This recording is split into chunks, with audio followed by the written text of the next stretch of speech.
So at this point, 6 years later, do you regret it or do you want to continue that journey? I regret it.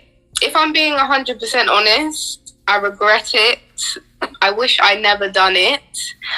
It took me into a mind state where I'm constantly self-conscious now. I'm working on it now, but it's just a level of insecurity that one can't understand until you go into that. It's a constant quick fix mindset.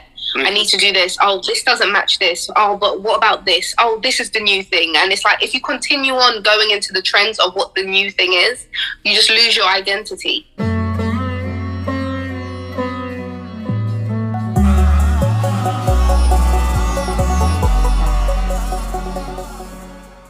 And welcome back to the second half of the Factor Uncensored. As we know, women with a slim waist and those big asses are still in style. Many who aren't naturally gifted with a bigger backside can pay for it, though, and get a Brazilian butt lift. Although the look is very popular, one woman says she wishes she could turn back time and reverse her choice. Tonight, she tells me why she regrets getting the procedure done. It's our understanding that you have had the Brazilian butt lift, and 6 years later, you're not satisfied. So what's the problem? It was more so the self-awareness of the journey that I went on when I did decide to start getting surgery. I was very much consumed in trying to feel better about myself, not knowing that it was a mindset thing rather than a physical thing. And it had me doing a lot of surgeries, a lot of consultations, because as well as the Brazilian butt lift, I also got breast implants. And this was all very young. I got my Brazilian butt lift around 19 years of age. So from there, it was just, it was constant. First of all, you're thinking of a 19-year-old, and you could afford that at 19? I know everyone says this, but I had a good mum that had savings for me, and when I got it, I just spent it on stupidness. Yeah. But you had the BBL, you had the implants. What else did you have, if anything else? It was just that for now, but I had a lot of consultations for new things. That's when I had to step back and be like, this is a lot. And a surgeon actually said to me one time when I went for a second BBL consultation that I don't know why you're here. Like, you don't need me to operate on you. As much as I can take your money and do that, there's no reason for me to do that. So, yeah. So at this point, 6 years later, do you regret it or do you want to continue that journey? I regret it. If I'm being 100% honest, I regret it. I wish I never done it.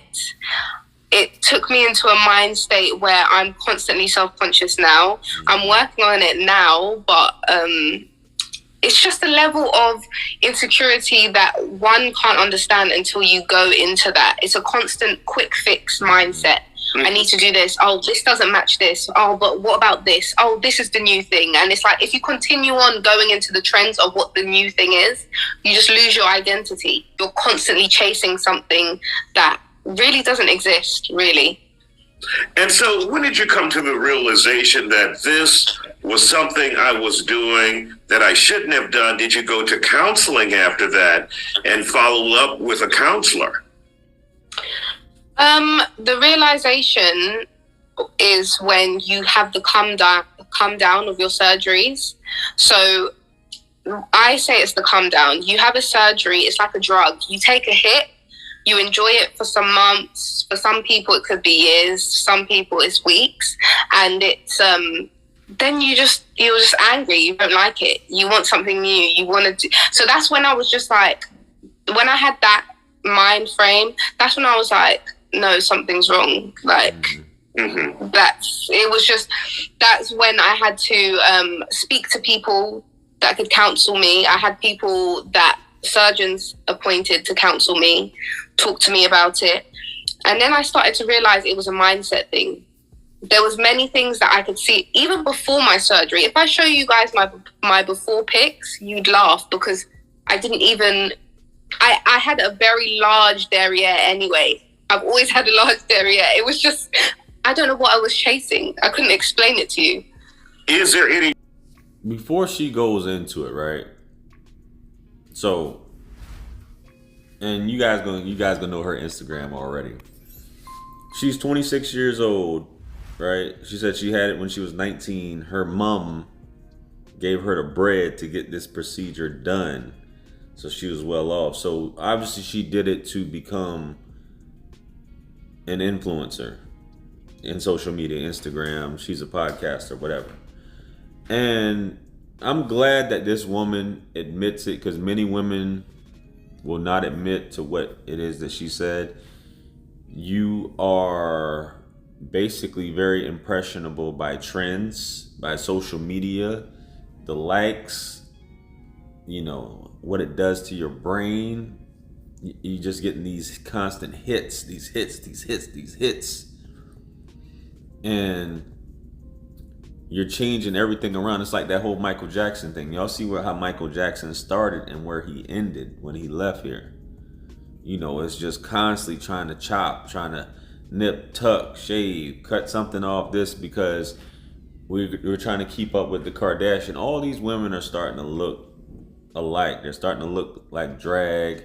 They're trying to get this perfect body.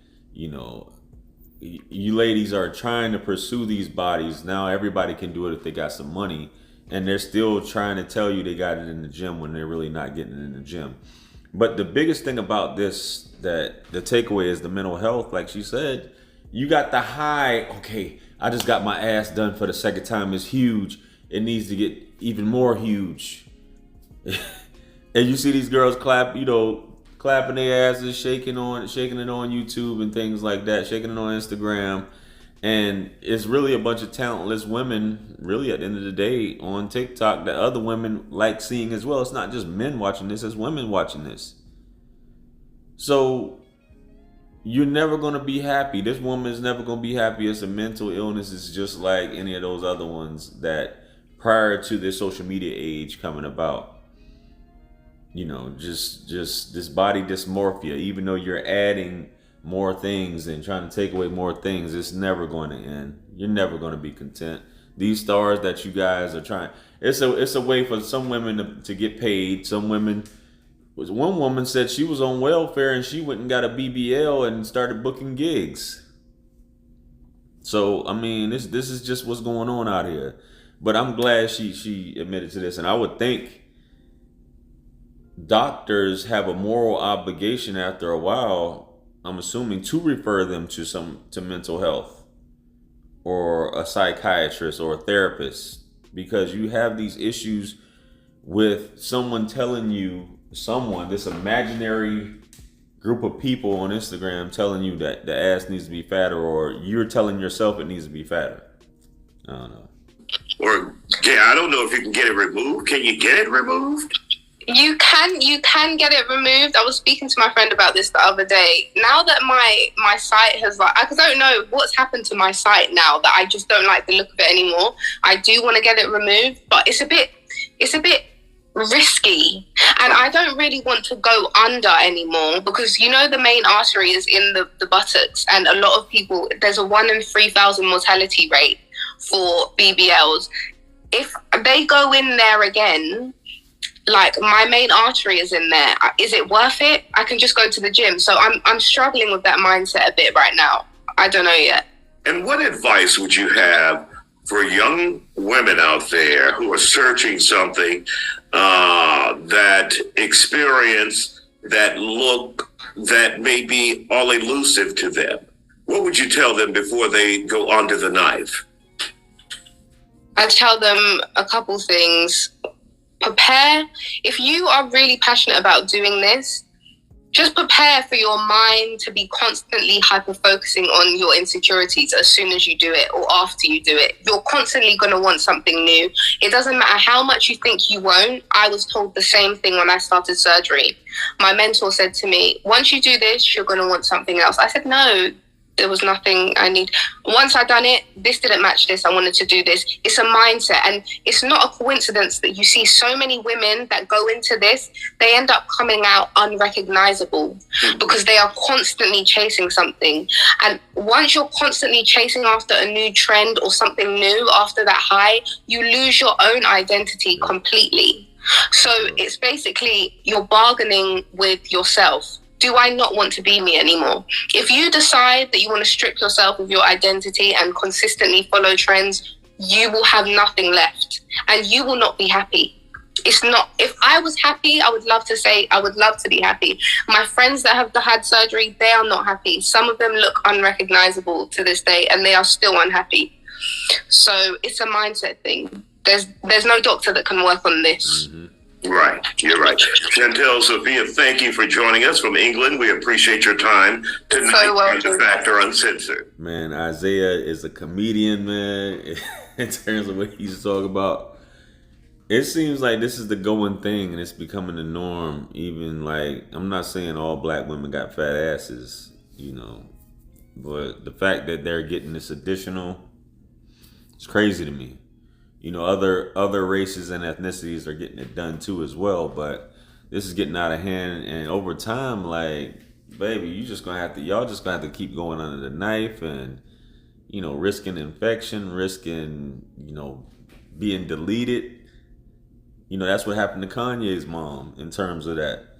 But if that's what y'all want to go through, like she's talking about, like K. Michelle, I think Cardi B had a reduction. A lot of these ladies is getting reduction because they know as they get older, you know, the body is not as resilient as it used to be, and all this going under the knife and looking like a plastic doll and the ant booty, diaper booty, man, whatever. Anyway, let me know what y'all think. You know, this is crazy, but I'm glad that she talked about it. Like I said before, comment below. Like, share, comment, and subscribe. Hit me up on Linktree to book a one-on-one with yours truly. Purchase all my books, merch, t-shirts. It helps to support the channel. Follow me on Instagram, Facebook, and TikTok. And with that being said, much blessings and abundance. Stick around for the next video that's going to pop up on the screen. That's where I'm going to see you guys at. It's your favorite everything. This is Wisdom. I'm out of here. Peace. It's God's beat maker. And I don't know. I will put a light in the sky for the G's that done turn memory from go. Blessings we send to the ghetto youth them.